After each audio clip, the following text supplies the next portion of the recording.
Oi, pessoal, mais um Voando com Baleias no ar, toda quinta-feira, 6 horas da manhã no Spotify e ao meio-dia no YouTube. E aí, como que vocês estão? Espero que estejam bem, porque gente... Ô, cacete, coloquei aqui a trilha errada. Eu estou aqui lutando com a minha internet, com o meu computador, que parece que eu estou rodando a internet no PC da Xuxa, porque eu não sei o que aconteceu. Do meio da tarde pra cá, foi só ladeira abaixo. Mas agora espero que dê pra gravar, que dê tudo certo, enfim. E aí, como estamos? Tudo bem? Tudo bem, bem, bem? Espero que sim, gente. Seguinte, hoje temos alguns assuntos para tratar. Como sempre, eles não têm relação de nada com coisa nenhuma, mas vocês bem sabem que funciona assim por aqui, né? Bem desse jeitinho.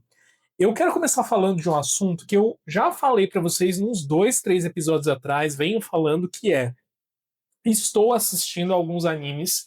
Na verdade, estou reassistindo Digimon. E agora eu tô no Digimon 2. Terminei a primeira temporada, agora eu tô no Digimon 2. Confesso que tem uns episódios que é mais chato do que imaginava. Eu achava que o narrativa, a história era bem mais legal.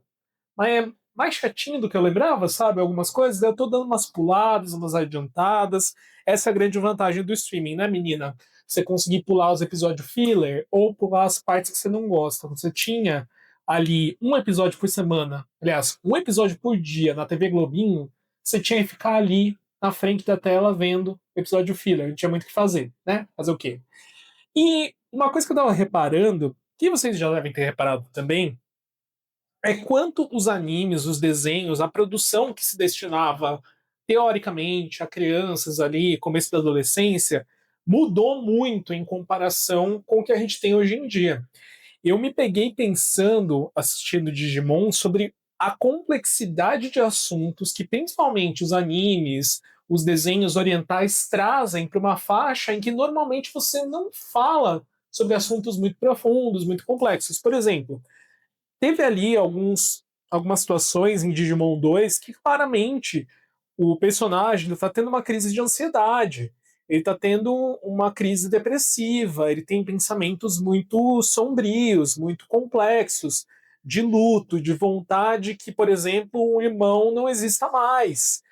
E aí eu me peguei questionando com a cabeça de 35 anos, falando: caralho, mano, isso aqui tá num desenho que teoricamente é para criança, que é para uma faixa ali, sei lá, vamos chutar, dos 10 aos 13 anos, 14, que seja. Eu falei, meu, quando eu assisti isso pela primeira vez, eu não me dava conta do que estava sendo discutido ali, de todos os significados que estavam por trás dessa narrativa. E ainda mais se a gente fala sobre Digimon, Digimon tinha pouquíssimo pudor com qualquer coisa. Então tem cena de violência de criança dando tapa na cara de criança, tem poder das trevas, tem demônio, tem inferno, tem uma caralhada de coisa. Digimon tava pouco se fudendo. E Pokémon que levava o título de coisa do capeta, pra vocês verem, né? Mas eu fiquei pensando que, tipo, mano, a gente tinha pouquíssimo filtro nessa época para as coisas que iam ao ar, que eram veiculadas para as crianças. Em alguma medida, eu não acho que tenha sido tão ruim, porque você expõe as crianças a temas que elas são capazes de absorver, óbvio, dentro da capacidade delas, dentro do que você espera que uma criança entenda ou só vai entender anos depois. Mas mesmo porque, só voltando um pouquinho no raciocínio, teve uma época que eu me aprofundei muito na criação de conteúdo e roteiro de animes e mangás. Eu fiz um trabalho de conclusão de curso, de inglês, inclusive, falando sobre esse assunto. E o que eu descobri é que a relação do Oriente com determinados temas é muito diferente da nossa relação com esses mesmos temas. Então, quando a gente fala de morte, de pós-vida, de demônios, no caso os yokais, dessa mística, né, em torno do mundo além do mundo físico, é muito tratado de uma forma tranquila, enquanto aqui a gente tem um peso muito grande em cima desses assuntos e não fala para criança, não é assunto de criança, sequer adulto fala, é um grandíssimo de um tabu. Então me surpreendeu me pegar pensando e revisitando esse desenho, esses desenhos, aliás, com essa cabeça de adulto. E entendendo hoje em dia o nível de profundidade de narrativa que estava sendo colocado ali. Falei, caramba! E hoje existe um cuidado muito mais zeloso de você não expor as crianças e adolescentes a determinados temas, né? O que é positivo também, porém, isso impede em alguma medida que eles entrem em contato com assuntos, com sentimentos que também são importantes que eles sejam expostos, para eles aprenderem a lidar. Ok, que hoje já se tem um entendimento muito maior de até onde você pode ir, de que maneira você vai tratar aqueles temas, mas em alguma medida ser exposto um pouco sem filtro te dá esse lugar de entender como você, sozinho, com as suas ferramentas, vai digerir aquilo. E eu acho que isso é um grande crescimento também, sabe? É a famosa história, quem cresceu nos anos 90 moldou um caráter que, olha, a gente foi exposto a Digimon, Pokémon e banheira do Gugu no domingo, como se fosse um grande programa familiar. Mas não era, né? Então, isso me levou a pensar, e essa é uma discussão bastante recorrente que eu vejo, pelo menos nos grupos, nos conteúdos, nos criadores que eu sigo, sobre a diferença que existe do ponto de vista de construção mesmo, narrativa, visual, de roteiro, entre os desenhos mais antigos e os desenhos atuais. Qual que é essa diferença? Isso é muito interessante de você analisar. Tem um cadenciamento muito maior nos desenhos antigos. Então você gastava muito tempo numa cena contando uma história e às vezes essa cena não apresentava nenhum movimento, ou os movimentos eram muito sutis, eram muito parados, os diálogos eram longos, eram cores que tinham um contraste muito menor entre elas, os sons eram muito mais suaves, né? Em comparação com o que a gente vê hoje, que é um ritmo muito acelerado. Então, nos desenhos, na produção audiovisual hoje em dia, focada em crianças e adolescentes, você tem uma aceleração muito grande. Então, o contraste é muito maior, as narrativas são muito mais rápidas, tem coisa acontecendo na tela o tempo todo. Você não tem tempo de ficar entediado, mas ao não ficar entediado, você não tem tempo de absorção, porque o tédio também é um momento de absorção. Ele é o tempo de absorção do nada. Então, é como você lida com o nada. Então, você se entedia porque nada está acontecendo. Só que hoje em dia você não tem esse tempo, porque tudo está acontecendo o tempo todo na tela e mais de uma coisa está acontecendo o tempo todo na tela. Pode reparar. Os desenhos, as animações são todas hiper aceleradas. Inclusive, isso foi uma observação que foi feita sobre o novo filme do Mario, o Super Mario Galaxy, que é um filme em que tudo está acontecendo ao mesmo tempo na tela, que você não tem tempo de respirar e absorver. Essa foi até uma crítica feita pelas pessoas, pelos críticos especializados, pelo público no geral também, que você não tem tempo de absorver. A Mikan falou um negócio muito genial e muito preciso que descreve muito bem o filme. É como se fosse uma apresentação de fogos de artifício, em que você mal termina de ver um que explodiu aqui, já tem outro explodindo do outro lado, e outro, e outro, e outro, e você fica sem saber para onde olhar. Só que é isso durante 1h30, 1h40. E eu acho que isso, voltando para os desenhos, é muito do que tem acontecido nesse aspecto, né, para o entretenimento infantil, para as crianças e tal. Eu lembrei, enquanto eu estava falando disso, de Super Mario, que a minha sobrinha ela tem um joguinho da Peach, que é o Princess Peach Showtime. É um joguinho muito fofo, inclusive, muito legal, divertido, gostoso de jogar. E ela se incomoda muito com as cutscenes que duram 3 segundos, 4 segundos. E ela quer pular, ela fala: ai, que saco isso daqui, tio, não passa logo. Eu falei: mas você tá jogando videogame, pra que você tem pressa? São 5 segundos de cutscene, não tem problema, assiste, porque faz parte da história. Então a gente vive uma geração e vê uma geração que está muito acelerada. E a produção audiovisual ela reflete muito desse comportamento, reflete e estimula, né? Porque você tem ali conteúdos que não estão sendo construídos para a televisão em si, mas eles são multitelas. Então, não só você trabalha com essa questão diferente de coloração, né, de contrastes, de cores, porque antes você produzia para a televisão, então você tinha um momento em que você sentava em frente à TV, ligava a TV, tinha que esperar aquele horário para assistir. Agora você está disputando a atenção de tudo com tudo o tempo todo. Então precisa ser acelerado, precisa ter 2, 3 segundos, várias coisas acontecendo ao mesmo tempo na tela, para você conseguir prender a atenção daquela criança, ainda que seja por 3, 4 segundos. É a janela de oportunidade que você tem. É um pouco triste isso, inclusive. Né? Onde que essas crianças vão parar com um nível de atenção tão dissipado, diluído, e tão pouco resistentes a um tédio, a um ritmo mais lento das coisas, em que você aprecia o tempo e as coisas têm o tempo que elas têm. Você não consegue acelerar. Isso é uma coisa que eu pensei essa semana. E pensando em como as coisas mudaram e mudam o tempo todo, eu entrei numa pira muito profunda, e eu quero dizer, muito profunda mesmo, sobre o valor das coisas. Eu questionei minha namorada esses tempos atrás, do absoluto nada. Ai, um domingo qualquer, depois do almoço, a gente estava assistindo TV e eu do absoluto nada falei: quem que foi a primeira pessoa que atribuiu valor a alguma coisa? Por exemplo, foi o exemplo que eu dei para ela.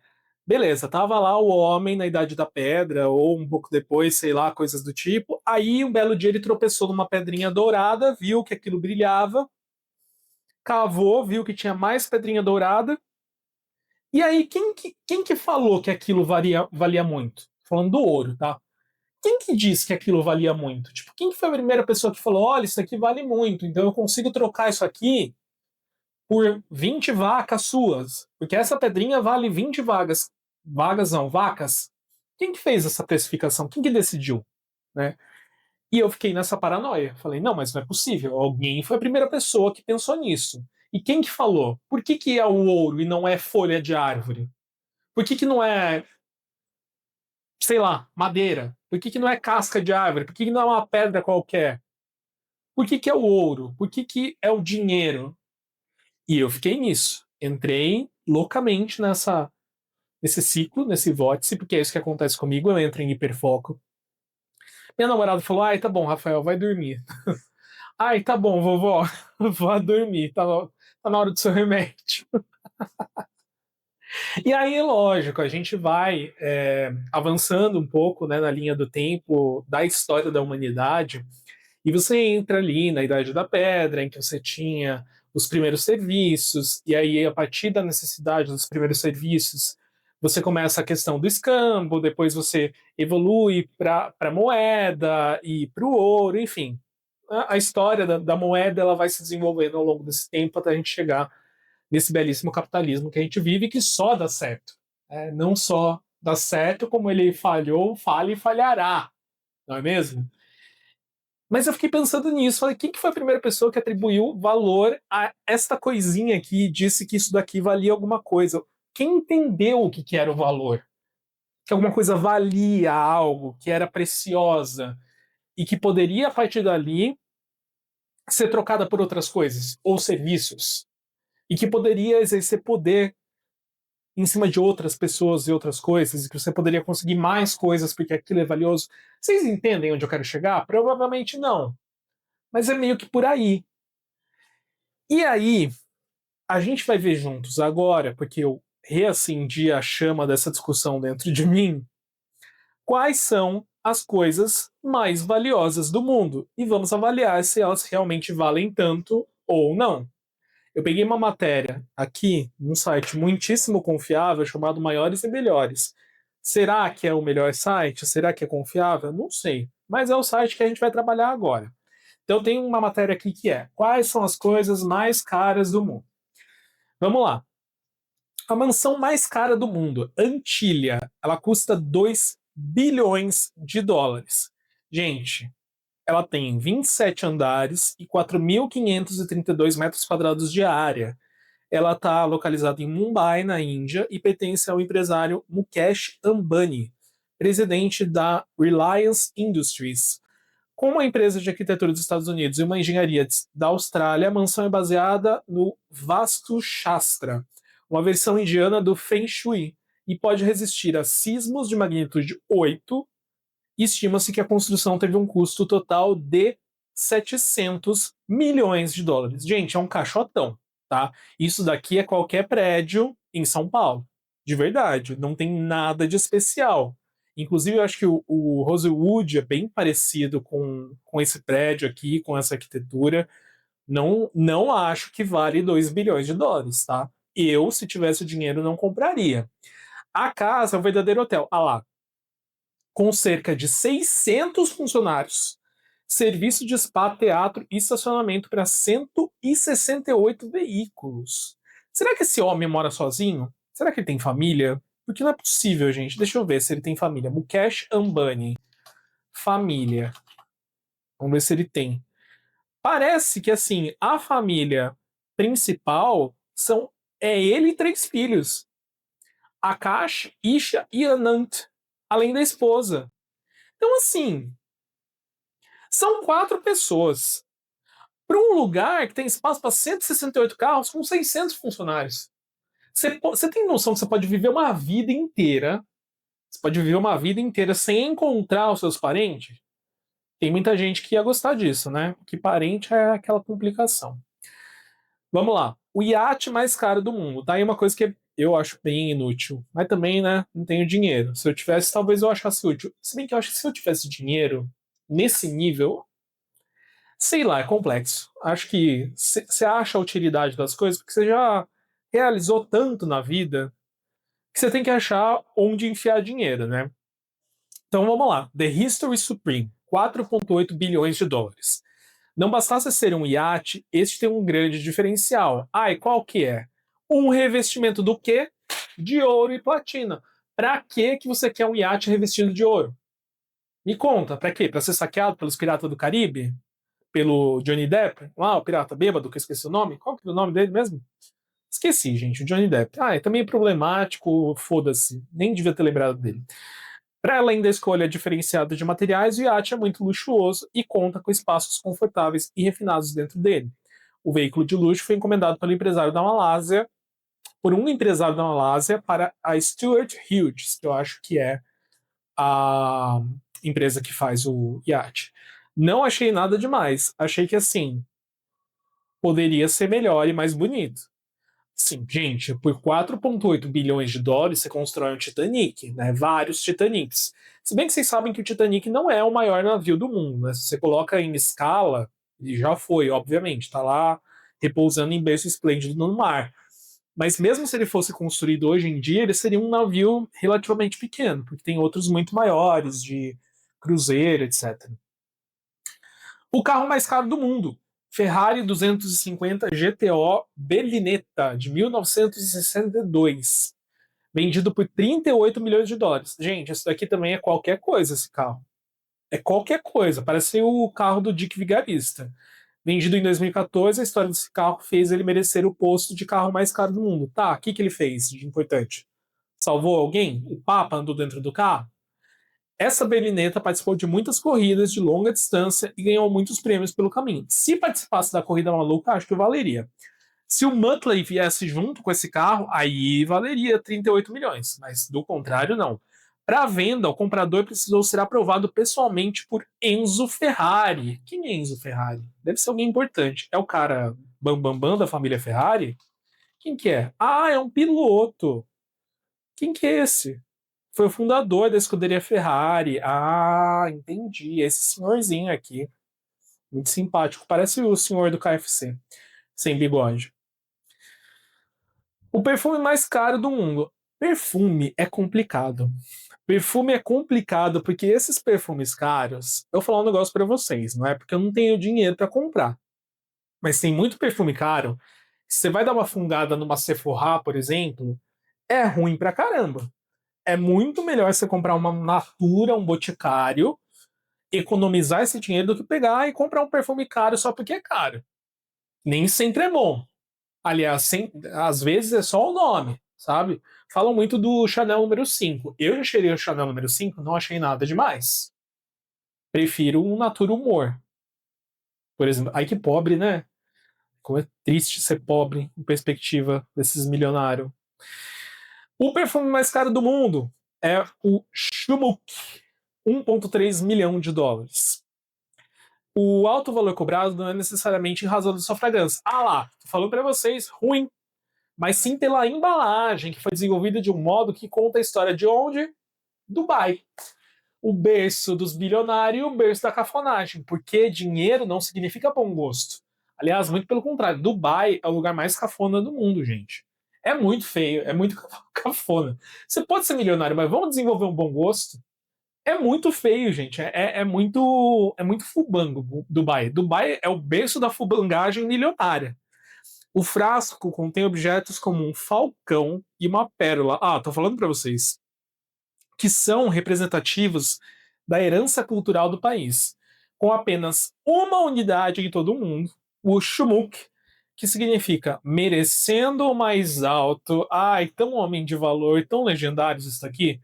Tem 3.500 diamantes, 5,9 kg de prata pura e 2,5 kg de ouro, 18 quilates. Com 3 litros, 3 litros, o perfume tem notas de sândalo, madeira de agar indiano, ylang-ylang, almíscar, rosa turca, almíscar e patchouli. Colocou almíscar duas vezes aqui. Ah, o site é muito bom. O que é esse ylang-ylang? Vamos descobrir? É uma plantinha. Tá bom, beleza. 3 litros de um perfume que custa mais de 1 milhão de dólares, que você nem sabe se é bom. Tá podendo enfiar dinheiro no cu mesmo, né? Ah, pelo amor de Deus, gente. Não dá, não dá, não tem como, gente, não tem como. Vamos lá. Nossa, que coisa horrorosa! Meu Deus! Sabe quando você é criança e aí você vai fazer presente de Dia dos Pais? Coloca essa imagem na sua cabeça. Você tá lá na creche. Aí a tia dá macarrão para você fazer um presentinho de macarrão pro seu pai. É esse relógio, o relógio mais caro do mundo.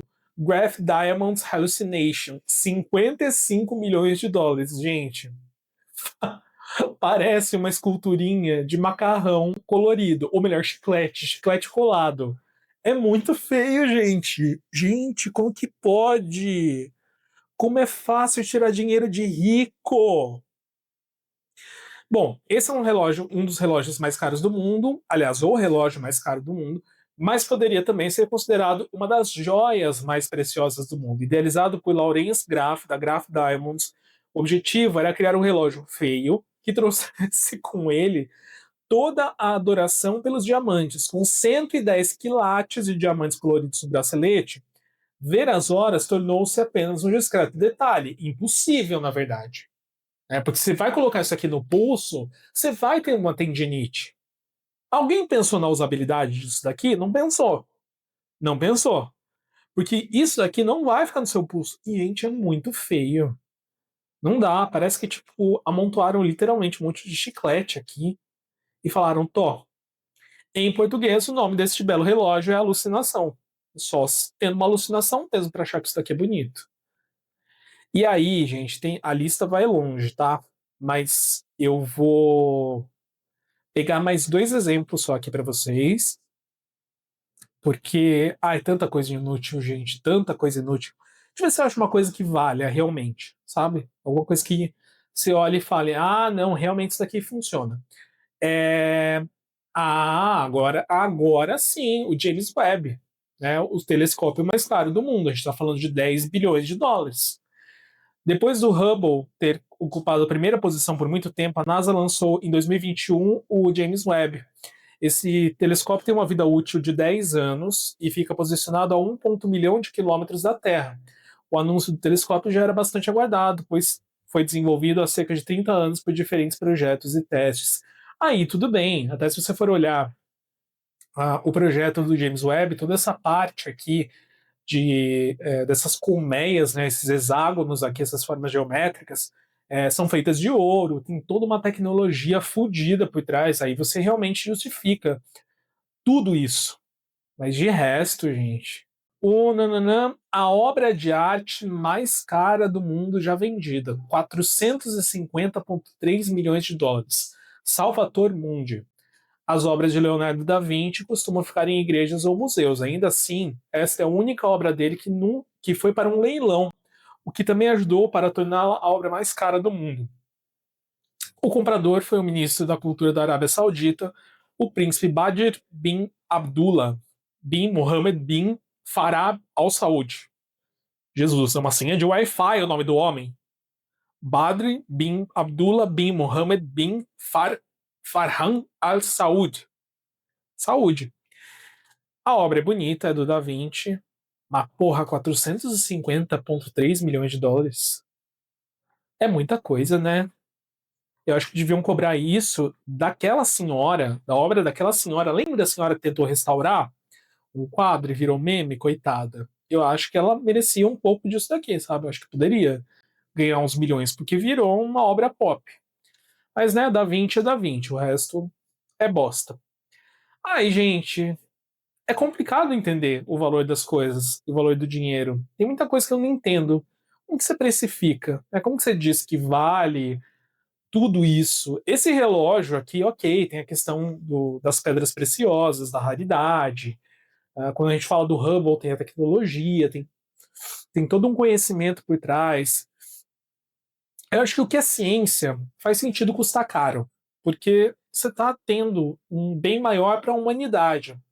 Agora, o que é bem pessoal, tipo o relógio, o iate, a mansão, porra, por que valer tudo isso, sabe? Se ainda fosse uma coisa muito única. Se essa mansão, tipo, fosse um castelo no céu, se esse iate aqui fosse um negócio que, puta, fosse um iate submarino de 20 andares, e se o carro fosse o carro do Dick Vigarista, até ok. Mas de resto, e se o perfume fosse bom, até ok, mas de resto, não faz sentido nenhum. Esse relógio pra mim não dá. É muito feio. É muito, muito feio, gente. Não tem como. Enfim. O que vocês acharam dessa listinha? O que vocês acharam dessa viagem muito doida? Comecei falando de criança, terminei revoltado com o capitalismo. É assim que funciona. Enfim. Voando com Baleias vai ficando por aqui. Não se esqueçam então que a gente tem um encontro marcado toda quinta-feira, às 6 horas da manhã no Spotify, ao meio-dia no YouTube, além dos nossos cortes aí nas redes sociais, YouTube, formato Shorts, Instagram e também no TikTok. Fiquem bem, se cuidem e a gente se vê no próximo episódio. Um abraço pra vocês, valeu, falou e até lá. Tchau, tchau.